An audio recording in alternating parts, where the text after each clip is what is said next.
ഇന്നത്തെ നമ്മുടെ വീഡിയോ ഈ വേർഡിനെ കുറിച്ചാണ്. O2 എപ്പോഴും ഒന്നിച്ചാണ് കാണാം. O2 എവിടെയാണ് ഈ വേർഡ് യൂസ് ചെയ്യുന്നത്, അല്ലെങ്കിൽ നമ്മുടെ കോൺവെർസേഷനിൽ നമുക്ക് ഈ വേർഡ് എവിടെ യൂസ് ചെയ്യാം എന്നതിനെ കുറിച്ചാണ് ഇന്നത്തെ വീഡിയോ.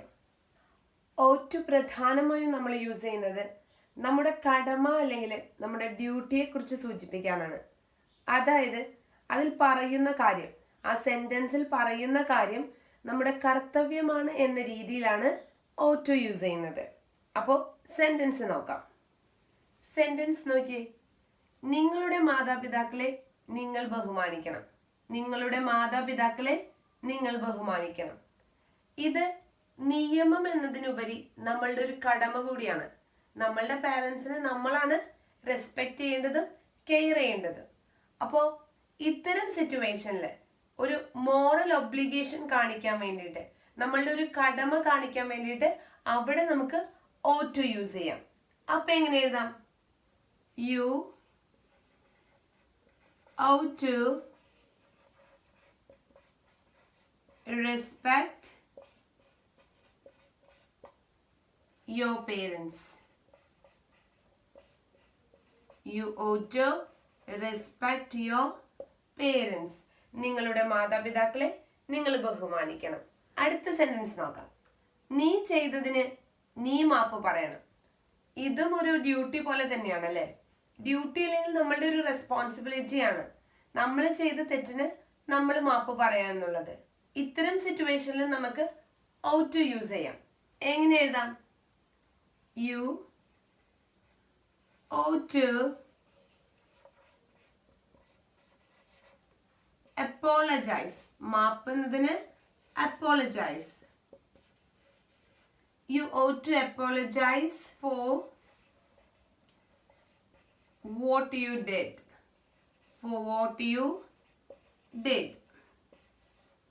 നീ ചെയ്തതിന് നീ മാപ്പ് പറയണം.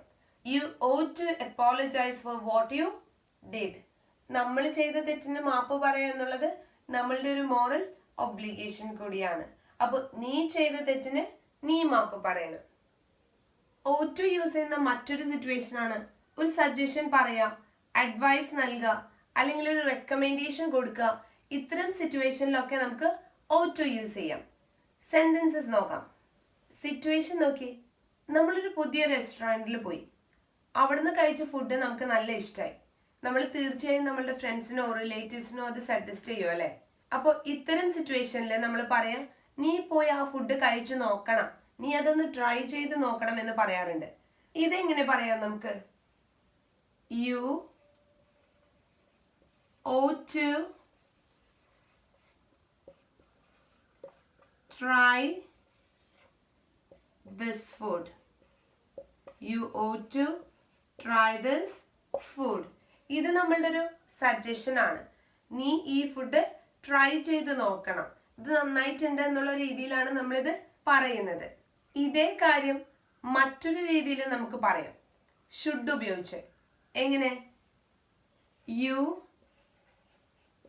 Should try this food. You should try this food.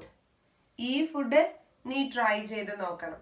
ഇവിടെ O2 എന്നതിന് പകരം നമ്മൾ യൂസ് ചെയ്തത് ഷുഡ് ആണ്.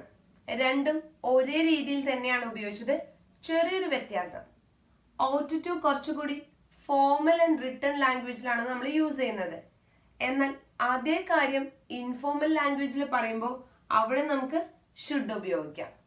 ഒരു എക്സാമ്പിൾ കൂടി നോക്കാം. നമ്മൾ വർക്കൊക്കെ ചെയ്ത് ടയേർഡായിരിക്കുമ്പോൾ ആ സ്ട്രെസ്സിൽ നിന്നൊരു റിലീഫ് കിട്ടാൻ വേണ്ടി പറയാറുണ്ട്, അതിൽ നിന്നും ഒരു ബ്രേക്ക് എടുക്കണം എന്നല്ലേ? എങ്ങനെ നമുക്ക് പറയാം? You O2 take a break from the work. From the work.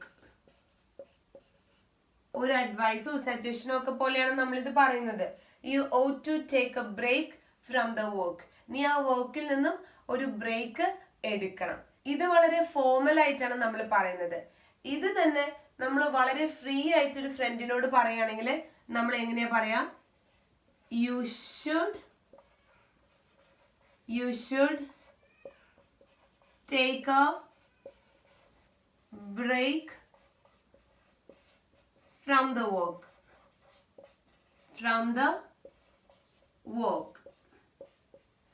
You should take a break from the work. അപ്പോൾ ഇവിടെ O2 യൂസ് ചെയ്ത അതേ സെൻസിൽ തന്നെയാണ് നമ്മൾ ഷുഡ് യൂസ് ചെയ്തത്.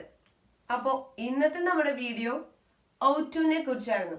ഒരു ചെറിയ കാര്യമാണ് പറഞ്ഞത്. നമ്മൾ പൊതുവെ യൂസ് ചെയ്യാത്തൊരു വേർഡ് കൂടിയാണിത്. എന്നാൽ ഇനി നമുക്ക് നമ്മുടെ കോൺവെർസേഷനിൽ ഈ വേർഡ് കൂടി ഉൾപ്പെടുത്താം. വീഡിയോ ഇഷ്ടമായെന്ന് കരുതുന്നു. Thank you.